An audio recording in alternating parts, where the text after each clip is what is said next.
Bem-vindos, amigos do nosso Impresso 3D, mais uma vez aqui reunidos num sofrimento. Mas esse domingo de 1º de abril e de Páscoa tem notícias sérias, até porque esse vídeo não vai ao ar hoje, ele vai entrar no ar sábado. Então, dá pra levar a sério, né? Primeira coisa, nós vamos ver no vídeo de hoje sobre modelagem no Tinkercad com um pouco mais de cuidado. Eu vou passar acelerado, foram 45 minutos de modelagem entre erros e acertos.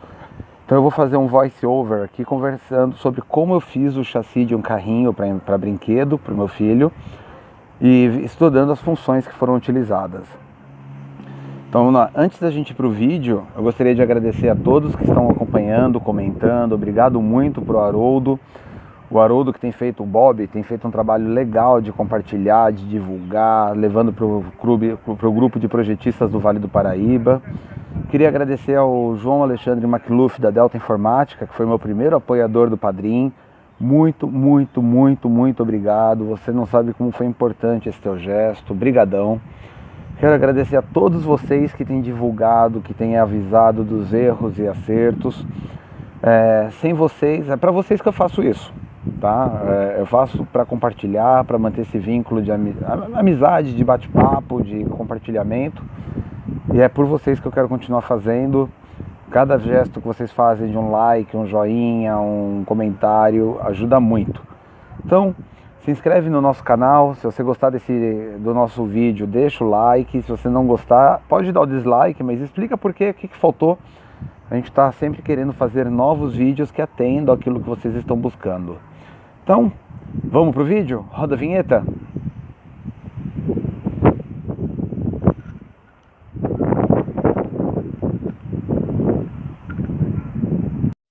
A primeira coisa que devemos fazer é separar bem a foto que queremos tirar com o fundo branco daquilo que vamos exportar como imagem. Uma vez feito isso, a gente leva a nossa imagem para dentro do Windows, onde vamos usar o aplicativo 3D Builder para fazer um 3D dessa imagem. Então nós vamos escolher novo cenário e aqui nós vamos poder escolher carregar uma imagem. Dentro de carregar imagem, nós escolhemos a imagem que nós fotografamos há pouco, com um fundo bem branco, tentando facilitar, identificar o que é o objeto. Aqui eu tenho uma que ficou um pouco melhor usando o flash.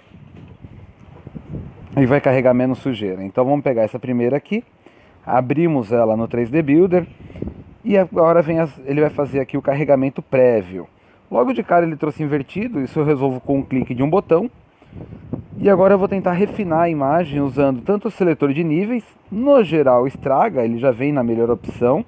Às vezes vale a pena dar uma exploradinha só para ter certeza. E eu vou pegar também na hora de suavizar, só que suavizar eu perco muitos detalhes. Por vezes não é bom suavizar. Uma vez que eu já estou satisfeito com o resultado, eu vou importar agora a imagem para dentro do meu objeto. Eu vou tirar texturas também para facilitar. Isso diminui o carregamento de triângulos e facilita usar a imagem para edição. E agora que ele veio com alguma sujeira, né, aquilo que estava como sombra na folha, ele também trouxe como objeto. Eu vou pegar e eu vou fazer agora os recortes e limpeza dessa peça. Limpeza é um pouco chato, então eu já vou acelerar um pouco o vídeo. Tem que ficar acertando os planos aqui. Mas eu vou aparando as arestas, sempre selecionando o que mantém a forma que está visível na tela, claro, né? Eu não vou querer apagar a parte da minha forma também. E eu vou limpando o meu objeto até que sobre somente o carrinho. Geralmente vai ficando uma parte na ponta, tudo. A gente vai fazendo essa limpeza, usando aqui os controles de tela para poder selecionar e limpar bem a imagem, até que fique somente ele e eu possa salvá-lo então em STL e levá-lo para o nosso outro arquivo, que vai ser o outro software, que vai ser o Tinkercad. Um cuidado na hora de salvar o arquivo, de salvar em STL. Por default, o 3D Builder traz o arquivo para nós em 3MF, que não é um formato que dá para levar para o Tinkercad.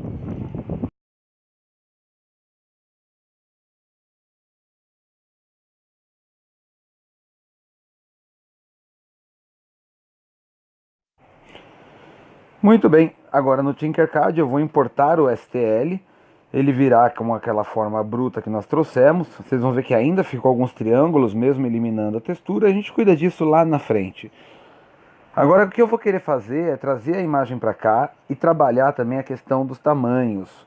O 3D Builder não é 100% paramétrico, ele faz um esforço, as proporções vêm corretas, Mas a gente vai ter que fazer algumas correções. Aqui nós vamos arrumar o chassi para 2 milímetros, que já é uma espessura bastante boa. E eu usei paquímetro para medir a peça original, fotografada, para poder colocar as medidas exatas necessárias. Uma vez que as medidas estão corretas, eu começo a modelagem daquilo que é 3D, colocando, por exemplo, os eixos das rodas. Os eixos têm medidas diferentes, eu também medi aqui no paquímetro, tem 76 e 74 milímetros, e eles têm mais ou menos aí 4, 5 milímetros de espessura. Então a gente vai fazer aqui uma aproximação, já prevendo certo erro depois, para que a roda entre com folga. E eu vou posicioná-los aqui no olhômetro, né? Vou colocar a medida correta, usar a ferramenta de centralização só para garantir que os contornos estejam certos, mas agora eu posiciono ela no ar. Vocês viram que o chassi deu uma erguidinha, né? Claro, porque o chassi é plano, o eixo é circular, ele vai ter que erguer para ficar centralizado. É normal. Bom, a gente continua desenvolvendo o nosso trabalho, agora agrupando a seleção anterior, e vamos aproveitar o ângulo que já está tudo criado para pôr o segundo eixo. O segundo eixo, o eixo dianteiro, ele é um pouco mais curto, mesmo assim o trabalho é o mesmo. Eu vou colocar no mesmo diâmetro que o anterior e vou posicioná-lo, ainda que visualmente, sobre aquele eixo que veio planificado da minha captura e conversão. Claro que eu posso usar as ferramentas de alinhamento para garantir que pelo menos ele esteja centralizado, e mesmo que seja mais curto, uma vez centralizado, fica perfeito. Aqui nós temos já a união dos dois corpos e nós vamos partir para o próximo trabalho. A criação do relevo, o baixo relevo que vai fazer o encaixe das rodas. É sobre este baixo relevo que eu pude medir aqui, como vocês podem ver na imagem de apoio, usando o paquímetro, que eu vou deixar o espaço certinho para essa criação. Eu optei por criar esse tubo com o furo central porque eu posso digitar tanto o diâmetro externo quanto o diâmetro interno.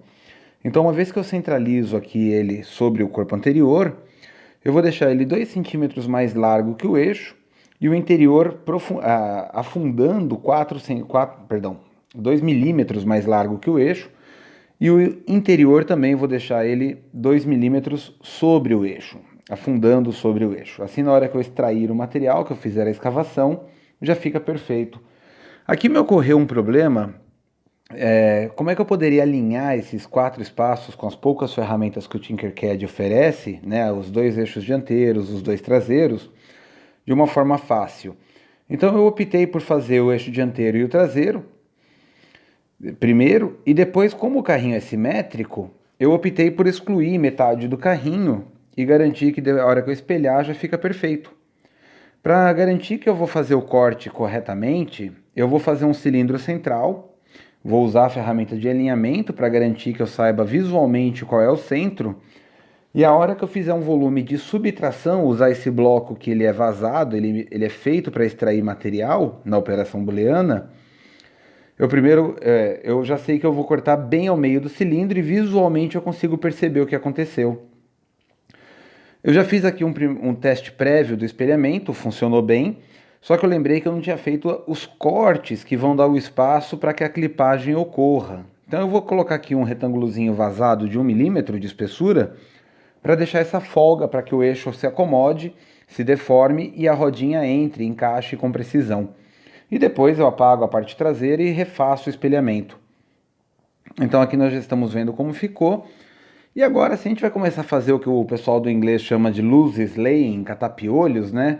Começar a ficar alisando demais a obra. Tem uma coisa que sempre me incomodou no meu outro modelo que eu já tinha feito, que ele não fica, a rodinha não encaixa fácil. Então eu pensei, puxa, vou fazer aqui um relevo cônico, né, para fazer a entrada da roda mais fácil, um convite para que a roda entre mais fácil. Então eu termino de fazer aqui o rasgo, com muita tranquilidade. Vou fazer a operação booleana de tudo isso para deixar os rasgos prontos. Perfeito. E agora eu vou criar uma ferramentinha de extração. Como eu não tenho fillet ou chamfer nesta ferramenta, mas eu tenho o cone. Com a ferramenta cone eu posso criar um cone sólido, fazer um outro cone um pouquinho menor em todas as medidas. Então vamos dizer que esse cone aqui eu vou colocar ele de 10 por 10 com 20 de altura. Opa, cliquei no lugar errado aqui no grid. Pronto, 10 por 10 com 20 de altura. E agora eu posso dar um Ctrl C, Ctrl V, criar um cone ligeiramente menor, centralizá-lo, né, pela esquerda, pela direita e pelo plano inferior. deixar esse segundo plano, cone, eleito como subtração. Então vou colocar aqui 8 por 8. Vamos baixar ele também um pouquinho, de 20 vamos por 18. E agora eu centralizo as ferramentas e na hora que eu fizer a subtração de uma peça da outra, eu vou ter um cone vazado. Ele vai ser minha ferramenta de extração para as pontas. Muito bem. Agora eu rotaciono a parte da base para que ela fique perpendicular ao plano. E eu posso usar ele para ir centralizando aqui, fazendo a pontinha do meu eixo. E na hora que eu espelhar o chassi, vai ficar perfeito. Eu vou ter as 4 pontas bem centralizadas. Para facilitar a visualização, eu vou deixar ele já no modo de subtração, que assim eu consigo ver por dentro se ele está bem centralizado, se ele está fazendo bem a operação. Ctrl C, Ctrl V, ponho na ponta dianteira, agrupo todo mundo, criei o chanfro que eu queria. O eixo dianteiro ficou até um pouco melhor que o eixo traseiro, mas não importa. Já é um convite válido para colocar aqui a rodinha. E agora tudo que eu preciso fazer, Ctrl C, Ctrl V, usar a ferramenta de espelhamento. Eu uso de alinhamento para deixar o Ctrl C e o Ctrl V no mesmo eixo, né? Alinhadinhos. Vou ter que usar de novo, obviamente. Mas uma vez que eu posicionei eles aqui bonitinho, eu vou aproximar no olho para que as duas linhas se unam. Vou ter que mexer um pouco nos planos, é um pouco chato essa parte. Não tenho nenhum magnet que consiga atrair. E só para garantir que eles façam uma fusão, eu vou por 38.01 em cada metade, sempre clicando na parte central. Ele sempre cresce, ou recolhe, ou diminui no eixo em relação à ponta que eu clico. E agora quando eu der um merge, como essas faces estavam penetrando 0,1, né, de cada lado, 0,2, no total eu garanto que ele formou um corpo só. Muito bem, meu carrinho está ganhando forma, mas tem coisas ainda que estão me incomodando. Então, a primeira coisa, eu não preciso mais daquele eixo central, mas me deu uma ideia esse pontinho do eixo central atravessando a face. Vocês vejam, vou até mudar o nome aqui para facilitar. Eu já tive problema em imprimir essa peça, que ele precisou de um suporte para fazer o intervalo entre eixos, e esse suporte ficou até difícil de recolher. Então eu posso pôr algumas formas para lá. Claro, eu ainda preciso fazer o encaixe dos pinos, né, para pôr a bolha do carrinho em cima. Então, mesmo raciocínio aqui para pôr a bolha, eu vou usar um cone, e desse cone eu vou extrair o valor do pino, um cilindro para extração do pino. Aqui a parte matemática, eu já medi com paquímetro também, já sei o tamanho de cada um desses componentes. Alinhar apenas que os planos estejam se tocando. E eu já sei também aqui, usando o paquímetro na peça injetada que eu tenho sobre a mesa, como posicionar. O primeiro é o mais importante para ter cuidado, não posso esquecer de fazer... Microsoft! Não posso esquecer de colocar aqui bem certinho, porque a partir de que eu fizer o primeiro, eu copio e gero os de trás também. Então vamos lá. Vou colocar agora, vou centralizá-lo. Sobre essa parte centralizada, eu vou colocar agora um cilindro de extração para criar o vazio que vai entrar o pino da bolha. Depois a gente vai fazer a bolha junto, vocês vão ver como isso daqui vai ficar fácil de fazer daqui a pouco a partir de encaixe. Crio as medidas para que ele não deixe o carrinho vazado, né? Eu quero que ele só penetre nesse cone, não quero que ele fure meu chassi. Para facilitar, como está tudo centralizado, se eu usar a ferramenta aqui de seleção e alinhamento, eu vou deixar tudo de novo alinhadinho. E eu só preciso usar os direcionais esquerda e direita para posicionar cuidadosamente no grid. Posso definir essa movimentação do grid de 1 em 1 milímetro, de 0,1 em 0,1, como eu quiser. E prontinho. Eu alinho bem, subtraio uma forma da outra. E eu já vou ter aqui o meu pino de referência para criar os outros.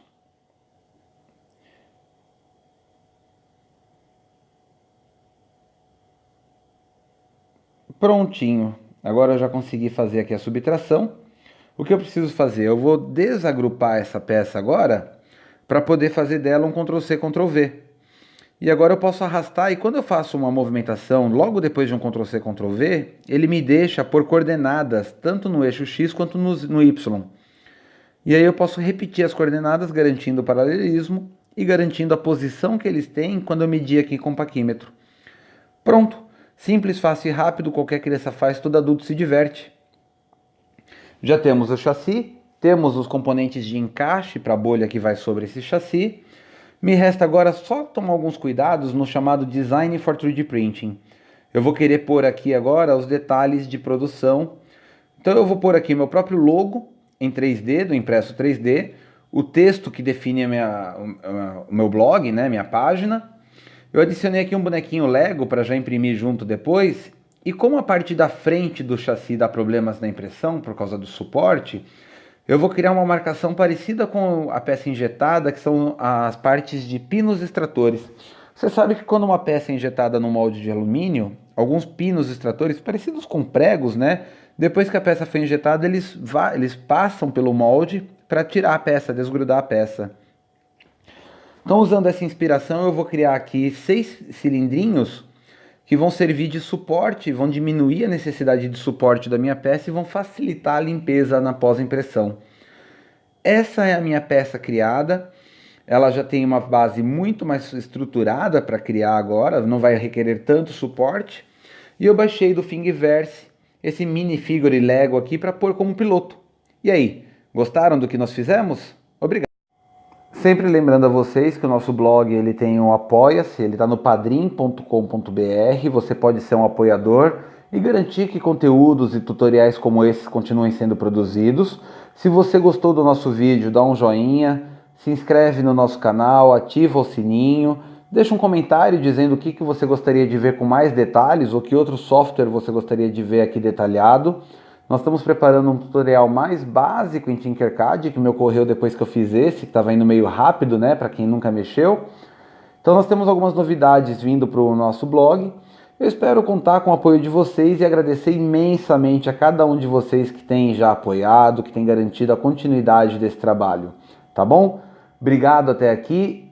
Deixa seu comentário, compartilha esse material. Como o pessoal do Loop Infinito diz, só é infinito porque você compartilha. Então, mantenha nosso trabalho em andamento compartilhando ele também. Até a próxima!